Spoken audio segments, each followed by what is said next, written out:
Friends, welcome to our GS hydroponics. आज हम आपके लिए एक बहुत इंपॉर्टेंट टॉपिक लेकर के आए हैं। दोस्तों, हमारे वीडियो में एक सज्जन ने हमसे एक सवाल पूछा था कि क्या हाइड्रोपोनिक फार्मिंग ह्यूमैनिटी के लिए सेफ है या नहीं। इससे उगाई जाने वाली सब्जियां और फल, इनमें पोषक तत्वों की भरपूर मात्रा होती है या नहीं, या कहीं ऐसा तो नहीं है कि इस टेक्निक से जो सब्जियां और या जो फल उगाए जाते हैं उनका हमारे शरीर पर कोई विपरीत प्रभाव पड़े, यानी वो हमारे लिए कुछ बैड इफेक्ट हमारे शरीर में डालें। इसके साथ आज हम लोग ये भी डिस्कस करेंगे कि क्या हाइड्रोपोनिक टेक्निक का भी ऑर्गेनिक खेती का यानी जैविक खेती का एक विकल्प बन सकता है या नहीं। सही सवाल है, क्योंकि जब हाइड्रोपोनिक टेक्निक में मिट्टी का प्रयोग होता ही नहीं है तो सवाल उठ सकता है कि ऐसे में तो पौधों में जो पोषक तत्व है वो कहाँ से आएंगे। जो सब्जियां और जो फल उगेंगे उनमें पोषक तत्वों की कमी हो सकती है। तो कुछ ऐसे ही सवालों के जवाब ढूंढने के लिए हमने काफ़ी रिसर्चेस किए, काफ़ी वेबसाइट्स देखी, काफ़ी हाइड्रोपोनिक ग्रोवर्स के ब्लॉग्स पढ़े, आर्टिकल्स पढ़े और कुछ साइंस मैगजीन जिसमें हाइड्रोपोनिक्स के बारे में दिया गया था उनको भी हमने पढ़ा। और मैं खुद एक एग्रीकल्चर स्टूडेंट हूँ, तो मैंने अपनी स्टडीज़ में हमारे प्रोफेसर जो हमें बताते हैं इन सारी चीज़ें में हमने फैक्ट्स कलेक्ट किए और उन फैक्ट्स को आज हम आपके सामने रखेंगे। और इसके बाद आपको डिसाइड करना है कि हाइड्रोपोनिक्स आपके लिए सेफ है या नहीं, या सिर्फ हाइड्रोपोनिक ही सबसे सेफ है। इसके साथ साथ हम आपके साथ अपना ओपिनियन भी शेयर करेंगे। दोस्तों, हम में से ज़्यादातर लोगों को ये लगता है कि हाइड्रोपोनिक तकनीक एक नई तकनीक ही है और किसी भी नई चीज़ पर जल्दी भरोसा न करना ये इंसानी स्वभाव है, जो कि सही भी है। लेकिन दोस्तों, हाइड्रोपोनिक तकनीक नई है, ये बात हमारा केवल एक भ्रम है। दोस्तों, आज से लगभग 500 साल पहले हमारे विद्वानों, हमारे भारत के और दुनिया के कई विद्वानों को ये बात पता चल गई थी कि पौधों के विकास के लिए मिट्टी का होना आवश्यक नहीं है, बल्कि 3 चीजें जो आवश्यक हैं वो है सूर्य का प्रकाश, पानी और जरूरी पोषक तत्व। दोस्तों, आप हाइड्रोपोनिक का एक बहुत कॉमन एग्जांपल अपने घरों में देख सकते हैं। आप डेकोरेशन के लिए लकी बैम्बू और मनी प्लांट को पानी में रखते हैं, जो कि एक हाइड्रोपोनिक का एग्जांपल है। दोस्तों, पिछले 500 वर्षों में साल दर साल हाइड्रोपोनिक में जो जो विकास हुए हैं, समय समय के जो वैज्ञानिक थे, जो विद्वान थे, उन्होंने हाइड्रोपोनिक के ऊपर जो भी रिसर्च किया, अपनी जो भी राय रखी और दुनिया को जो बातें बताई, वो हमने स्क्रीन पर आपके इस इमेज के माध्यम से शेयर कर दिए हैं। आप वीडियो पॉज करके उसको थोड़ा सा नज़र डाल सकते हैं। तो इसका मतलब एक बात तो ये तय है दोस्तों कि हाइड्रोपोनिक नाम नया है, समय समय पर नए नए नाम आए हैं, लेकिन ये तकनीक हमसे और आपसे भी ज़्यादा पुरानी है। लगभग 500 वर्षों से लोग इसके बारे में जानते हैं। दोस्तों, चलिए अब हम बात करते हैं आज के मुख्य सवाल की कि क्या हाइड्रोपोनिक्स उतना ही सेफ एंड हेल्दी है जितना कि सॉइल फार्मिंग। अगर मैं आपको इस बात का सीधा सीधा जवाब दूं कि हाँ, हाइड्रोपोनिक्स ज़्यादा सेफ एंड हेल्दी है, तो हो सकता है आप मेरी बात पे संदेह करें। लेकिन अगर आप ये जानना चाहते हैं कि मैंने ऐसा जवाब क्यों दिया, तो इस बात के लिए आपको थोड़ा सा प्लांट्स की वर्किंग पे जाना पड़ेगा। दोस्तों, मैंने अभी अभी आपको बताया था कि प्लांट्स के लिए 3 चीज़ें आवश्यक हैं: सनलाइट, वाटर और न्यूट्रिशन। आप यहाँ पे कुछ न्यूट्रिएंट्स देख रहे हैं, जैसे कि नाइट्रोजन, फॉस्फोरस, मैग्नीशियम, सल्फर और कुछ माइक्रो न्यूट्रिएंट्स। ये वो न्यूट्रिएंट्स हैं जो कि प्लांट्स को चाहिए, जो कि प्लांट्स के विकास के लिए चाहिए। इस बात से कोई फर्क नहीं पड़ता कि हम उसे ऑर्गेनिक फॉर्म में दे रहे हैं या केमिकल फॉर्म में दे रहे हैं या हाइड्रोपोनिक फॉर्म में दे रहे हैं या वो सॉइल में ऑलरेडी प्रेजेंट हैं। हाँ, लेकिन अगर वो उनको इन किसी भी फॉर्म में से मिल रहे हैं तो प्लांट्स ग्रो करेंगे। लेकिन प्लांट्स इन्हें nitrogen, calcium, magnesium in form में नहीं लेते हैं, इन्हें ये आयंस के फॉर्म में लेते हैं। और इस बात को समझने के लिए आपको थोड़ी सी केमिस्ट्री समझनी पड़ेगी। चलिए, उदाहरण के लिए दोस्तों हम समझते हैं कि अगर हमें पौधों को कैल्शियम, मैग्नीशियम, सल्फर ये सारे तत्व अवेलेबल करते हैं, तो इनके लिए हम केमिकल फार्मिंग में, रासायनिक खेती में इन तत्वों, इन साल्ट का यूज करते हैं।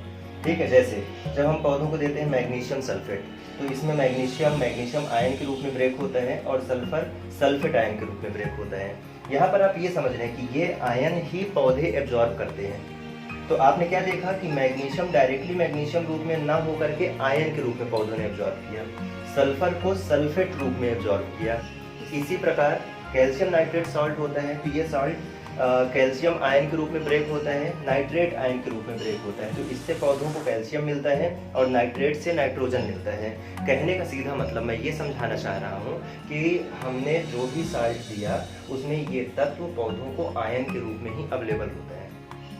अब अगर हम लोग इसी चीज़ को देखें कि जैविक तरीके से अगर हम यही तत्व पौधों को देना चाहें तो उनके लिए हम लोग क्या करते हैं, उनके लिए हम लोग जैविक खाद का प्रयोग करते हैं। जैसे गोबर की खाद बनाते हैं, घरों की जो वेस्ट सब्जियां निकलती हैं उनकी खाद बनाते हैं, कंपोस्ट खाद बनाते हैं।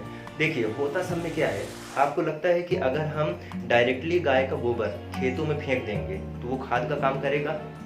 नहीं ना। उसमें क्या होता है, उसमें ये सारे तत्व मौजूद तो होते हैं लेकिन बड़े कॉम्प्लेक्स फॉर्म में, जिनको पौधे डायरेक्टली इंटेक नहीं कर सकते हैं। लेकिन जब हम उन्हीं गोबर का खाद बनाते हैं, उनको कुछ दिन के लिए कंपोस्ट होने के लिए रख देते हैं, तो वहाँ पर जो बैक्टीरिया होते हैं, छोटे छोटे माइक्रोब्स होते हैं, वो बैक्टीरिया गोबर को विघटित करके यानी डीकम्पोज करके उनमें से ये सारे तत्वों को इन्हीं आयंस के रूप में रिलीज कर देते हैं, यानी इन्हीं आयंस के रूप में ब्रेक करते हैं। और जब जैविक रूप से भी हम गोबर की खाद देते हैं, पत्तियों की खाद देते हैं, तो भी फाइनल प्रोडक्ट पौधों को यही मिलता है। तो आप क्या देख रहे हैं कि चाहे हम जैविक तरीके से पौधे उगाएं या रासायनिक रूप से पौधे उगाएं, हर तरीके में पौधों को जो फाइनल खुराक मिल रही है वो इनऑर्गेनिक फॉर्म में ही मिल रही है। आप इस बात को सोच करके आश्वस्त हो सकते हैं कि जैविक तरीके से आपने पौधे जैविक खाद आपने दिया है पौधों को, हम बहुत खुश हैं कि हमने जैविक तरीके से किया। लेकिन मजे की बात तो ये है कि जैविक खाद देने के बावजूद भी फाइनली पौधों को जो आयंस मिले हैं वो इनऑर्गेनिक रूप में ही मिले हैं। तो फिर इस बात का इतना होगा क्यों बनाया जाता है कि रासायनिक खेती खतरनाक है, रासायनिक खेती जहरीली है? उसमें हमें ये समझना पड़ेगा दोस्तों कि ये साल्ट, ये उर्वरक, ये खाद, ये रासायनिक खेती में नुकसानदायक नहीं है, बल्कि कीट पतंगों के लिए, कीड़े मकोड़ों के लिए, छोटे छोटे कीड़ों के लिए जो हम लोग कीटनाशक का प्रयोग करते हैं, जो खेतों में उगी हुई घास को खत्म करने के लिए जो केमिकल्स डाले जाते हैं, वो केमिकल्स जहरीले होते हैं और वो हमारी सेहत के लिए नुकसानदायक होते हैं। अब यहाँ पर एक बहुत महत्वपूर्ण टॉपिक आपको समझना है दोस्तों कि जब हम इन केमिकल्स का प्रयोग मिट्टी वाली खेती में करते हैं और इन केमिकल्स का प्रयोग हम हाइड्रोपोनिक में करते हैं, तो वहाँ पर एक बहुत बड़ा नेचर फ्रेंडली डिफरेंस क्रिएट होता है, यानी हमारी प्रकृति के लिए एक बहुत बड़ा डिफरेंस क्रिएट होता है। वो क्या है समझिएगा। आजकल किसान जो ज़्यादा पढ़े लिखे नहीं है, ज़्यादा जानकारी नहीं रखते हैं, वो अपनी पैदावार बढ़ाने के लिए इन केमिकल्स का अंधाधुंध प्रयोग करते हैं ज़मीन पे।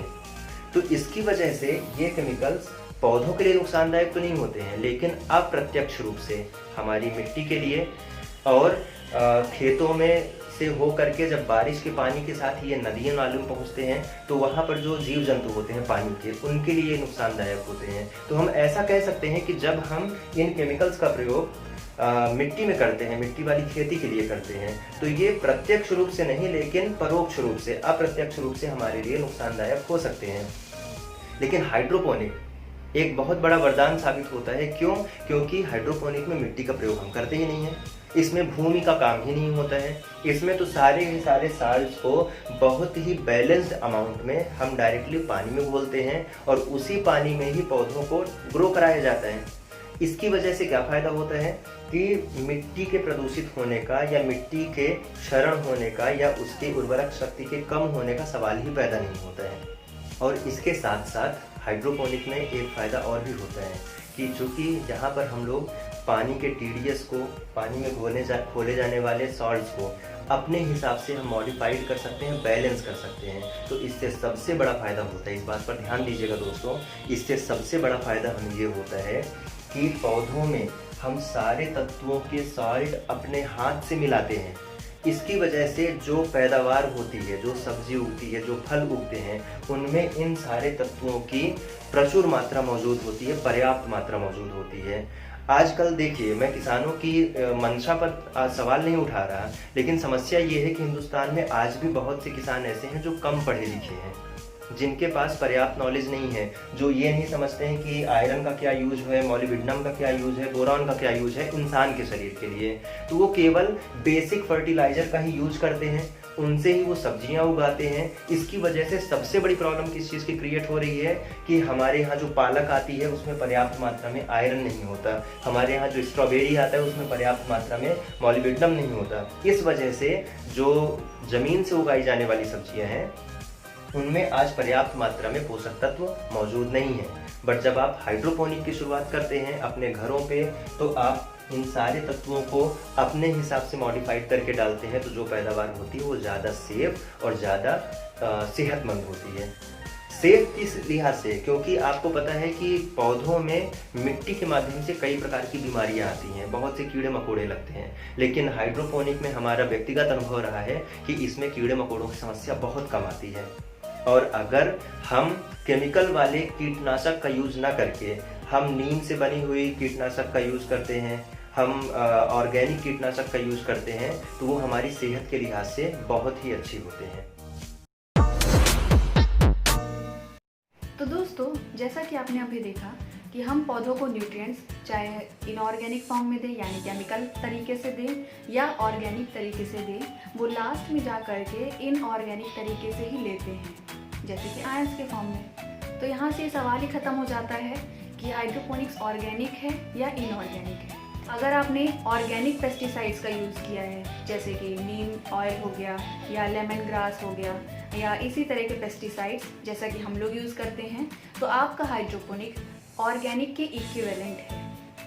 ये बात अलग है दोस्तों कि अभी हिंदुस्तान में इसको ऑर्गेनिक का सर्टिफिकेशन नहीं मिला है, लेकिन अमेरिका, इजराइल, जापान, इस तरीके की जो बड़ी बड़ी कंट्रीज़ हैं वहाँ पर बहुत सारे हाइड्रोपोनिक ग्रोवर्स को आज ऑर्गेनिक का सर्टिफिकेशन मिलने लगा है, और ये मान लिया गया है कि हाइड्रोपोनिक भी बिल्कुल ऑर्गेनिक के ही बराबर है। अभी इंडिया में ये नया प्रचलन है, लेकिन निश्चित रूप से इस बात का विश्वास रखिए कि आने वाले कुछ ही वर्षों में हाइड्रोपोनिक को 100% ऑर्गेनिक का सर्टिफिकेशन मिलेगा।